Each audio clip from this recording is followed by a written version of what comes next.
Hey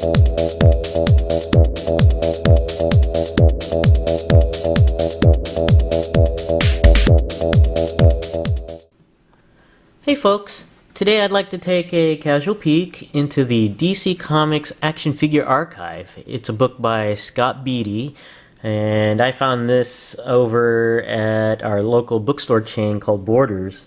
Me and the Munchkins like to go there on a regular basis.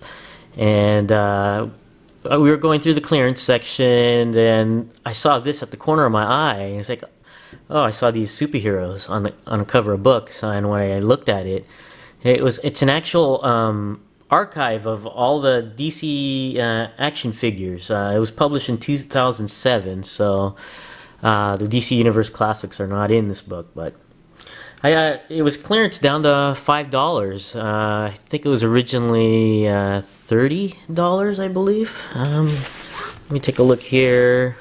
I got originally $40 and down to just $5, so I thought that was pretty neat. It's got about 200 pages, and looking at the back here, they say it's the first official reference book of DC Comics action figures, and it's got a listing of 1,400 of their figures, half of them about with pictures. So, and it's in alphabetical order, and I think it's kind of neat on here if you want to get into the history of DC characters in action figure form. I think it's a pretty cool book. Look through here. Like it says, it's in alphabetical order, but the first page, it's got an introduction. It's even got a little articulation guide on here. It's kind of neat. So, but it's basically, I can see if I can get most of it in here because it's a pretty big book. Basically, it's got the description of the figure, when it was released, the scale, how many articulation points, and any accessories. So I think that's rather neat on here.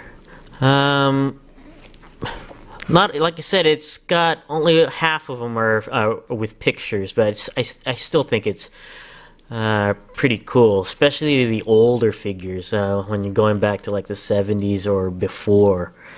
I think that's pretty neat to see what they looked like back then.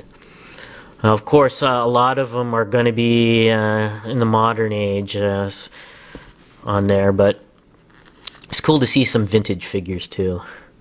As expected, the largest number of entries are going to be the big three of Superman, Batman, and Wonder Woman, but it's also kind of neat to see lesser known characters like his Mad Magazine character right here.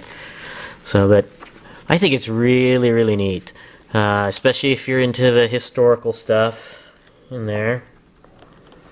So let's take a look. Here's, see that you have it. A lot of the entries are from DC Direct, so that's kind of cool. Like here's the Dr. Midnight on there. And you have various versions of Doomsday on there.